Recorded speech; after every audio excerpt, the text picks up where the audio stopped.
जय हिंद।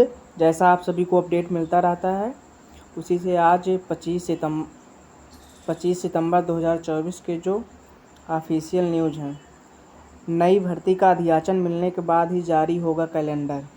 यह उत्तर प्रदेश शिक्षा सेवा चयन आयोग से जुड़ी जानकारी है, जिसमें उन्होंने कहा है कि नई भर्ती के लिए जब तक आवेदन नहीं आएगा हम कैलेंडर नहीं जारी कर सकते हैं। और वर्तमान में आयोग के पास जो 2022 की भर्ती है टीजीटी पीजीटी की 17 पदों पर असिस्टेंट प्रोफेसर और राजकीय माध्यमिक विद्यालय टीजीटी पीजीटी के 4163 पदों पर भर्ती होनी है। दोनों भर्तियां 2 साल पहले अगस्त 2022 की हैं, जिनका आवेदन पूरा किया जा चुका है और अब उसका एग्ज़ाम होना है। और यहाँ पर आयोग के सूत्रों से पता कहना है कि आयोग के पास अभी कोई नई भर्ती नहीं है, ऐसे में कैलेंडर जारी नहीं किया जा सकता है। और नई भर्ती का अधियाचन मिलने के बाद कैलेंडर तैयार किया जाएगा। आयोग के पास कैलेंडर जारी करने के साथ लंबित भर्तियों की तिथि घोषित करने का भी दबाव है।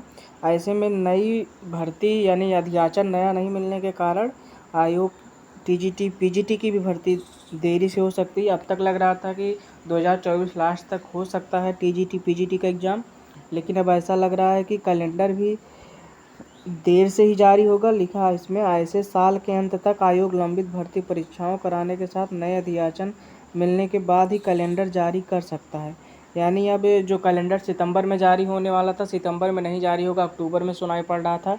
अब अक्टूबर से भी देरी होने की संभावना दिख रही है। और टीजीटी पीजीटी एग्ज़ाम भी 2025 हमारा जो अनुमान है कि कुंभ के पहले अगर नहीं होता तो मे भी कुंभ भी एक कारण बन सकता है कि टीजीटी पीजीटी की एग्ज़ाम और देर हो सकती है।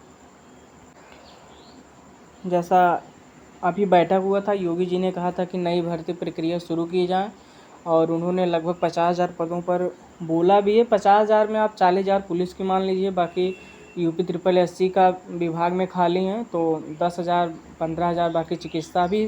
कुल मिलाकर नई शिक्षक भर्ती का कोई जिक्र ही नहीं है, कोई अधियाचन नहीं, कोई पद ही नहीं, तो किस बेस पे भर्तियां आएंगी। तो अभी वर्तमान में जो टीजीटी पीजीटी की परीक्षा है वही कराने का आयोग का है, लेकिन उसमें भी देरी हो रही, नई कैलेंडर नहीं जारी हो रहा है। जब तक कैलेंडर नहीं जारी होगा एग्ज़ाम तिथि जारी नहीं होगी। हालांकि परीक्षा नियंत्रक बाकी ग्राम विकास विभाग में 2500 खाली पदों को जल्दी भरें, यह उप मुख्यमंत्री केशव प्रसाद मौर्य का कहना है। जो इनका विभाग है, उप मुख्यमंत्री केशव प्रसाद मौर्य ने ग्राम विकास के सभी रिक्त पदों पर 2500 पदों पर जल्द भरने का निर्देश दिया है। खंड विकास अधिकारी बीडीओ के पदों पर पदोन्नति के लिए विभागीय जो है प्रोन्नति समिति डीपीसी की बैठक हो चुकी है। इसमें 100 से अधिक बीडीओ को मिल जाएंगे, यानी प्रमोशन हो रहा है। और इन्होंने बोला है कि लगभग जो 2500 के पद खाली हैं ग्राम विकास अधिकारी के, उसको भरे जाने हैं। तो बीडीओ यानी यूपी ट्रिपल एससी के आयोग से ही होना है। तो यूपी ट्रिपल एससी में जल्द भर्तियाँ आएंगी। लेखपाल की भी आनी है, कानूनगो की आनी है, बीडीओ की आनी है। क्योंकि आपको पता है कि बीडीओ की भी एक भर्ती चल रही है प्रक्रिया, लेकिन वो 2018 की भर्ती है और ये 2024 बीतने वाले, यानी 6 साल हो गए बीडीओ की भर्ती हुए। यह खेल से संबंधित कुछ न्यूज है। कानपुर में कोहली का टेस्ट निशाने पर रहेगा ब्रैडमैन के शतकों का कीर्तिमान। जैसा पता है भारत बांग्लादेश का टेस्ट सीरीज चल रहा है। पहला मैच भारत जीत चुका है, दूसरा मैच कानपुर में उसका खेला जाना है। और महिला T20 विश्व कप भी होने वाला है, जिसमें भारत की जो कप्तान है हरमनप्रीत कौर, उन्होंने कहा कि हमारी तैयारी अच्छी है।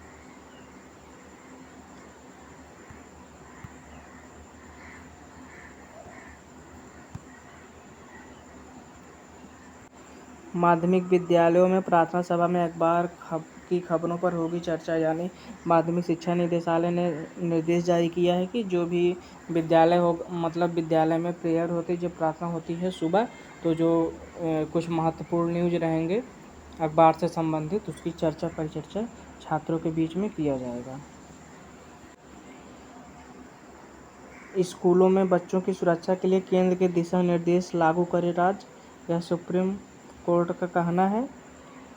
इसमें बदलापुर यौन उत्पीड़न अभी मामला जो महाराष्ट्र में हुआ है उसको लेकर उन्होंने आदेश दिया है कि इस विद्यालय की सुरक्षा की जाए। जो बच्चे पढ़ने आ रहे हैं, बच्चों की सुरक्षा से कोई समझौता नहीं किया जाए।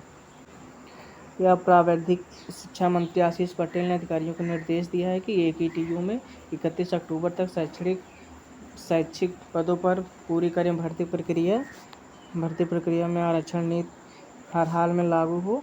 यह AKTU जो है उसमें शैक्षिक पदों पर भर्ती पूरी करने की प्रक्रिया का आदेश है। और आप सभी को अभी एक और न्यूज़ निकल कर आ रही थी कि जो कानपुर का था वहाँ लगभग 8,500 प्राथमिक विद्यालय बंद हो सकते हैं। अब यह न्यूज़ आपका निकल कर आया है बरेली ज़िले से। बरेली ज़िले में भी 660 प्राथमिक विद्यालय बंद हो सकते हैं। उत्तर प्रदेश में 2019 के बाद से भर्ती आई नहीं है। प्राइमरी में जो है शिक्षक है नहीं तो छात्र पढ़ने कहाँ जाएँ। सरकार इस चीज़ को समझ नहीं रही है। अब तक आयोग फिर अध्यक्ष, फिर परीक्षा नियंत्रक, फिर कमेटी, फिर ये यही कर रही है। जब तक नई भर्ती प्रक्रिया नहीं उत्तर प्रदेश में होगी तब तक आपको भी पता है इतना बड़ा प्रदेश है, 6 साल से भर्ती नहीं आई। अगर हर साल 10,000 शिक्षक रिटायर हो रहे हैं, 60,000 शिक्षक रिटायर हो गए हैं। जब स्कूल में शिक्षक ही नहीं है तो कौन अपने बच्चों को पढ़ने के लिए भेजेगा। तो सरकार को इस पर कार्रवाई करनी चाहिए और आत्म मंथन करना चाहिए कि 50 से कम नामांकन जो विद्यालय में हो रहे हैं क्यों हो रहे हैं, क्या प्राइवेट स्कूल की तरफ बच्चे क्यों जा रहे हैं, क्या सुविधा कमी है। उसको ना करके सरकार मर्ज करने की कोशिश, बंद करने की कोशिश कर रही है, जो या कहीं ना कहीं बेसिक शिक्षा विभाग और जो गरीब घर के बच्चे उनके लिए बड़ी समस्या होने वाली है।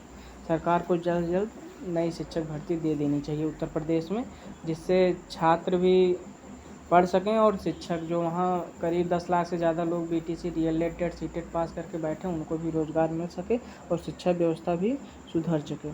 बाकी जो है झारखंड TET जो है इसका भी एग्ज़ाम आपका लास्ट अक्टूबर तक मान कर चलिए। बिहार का भी जो TRE 3 का रिजल्ट आने वाला वो अक्टूबर नवरात्रि के बाद ही आएगा और TRE 4 आपका अक्टूबर लास्ट है, नवंबर तक मान कर चलिए। बाकी जो भी जानकारी रहेगी आप सभी को मिलती रहेगी। चैनल से जुड़ जाइए, सब्सक्राइब कर लीजिए, शेयर करते रहिए। सही न्यूज़ नोट्स आपको मिलते रहेंगे। जय हिंद।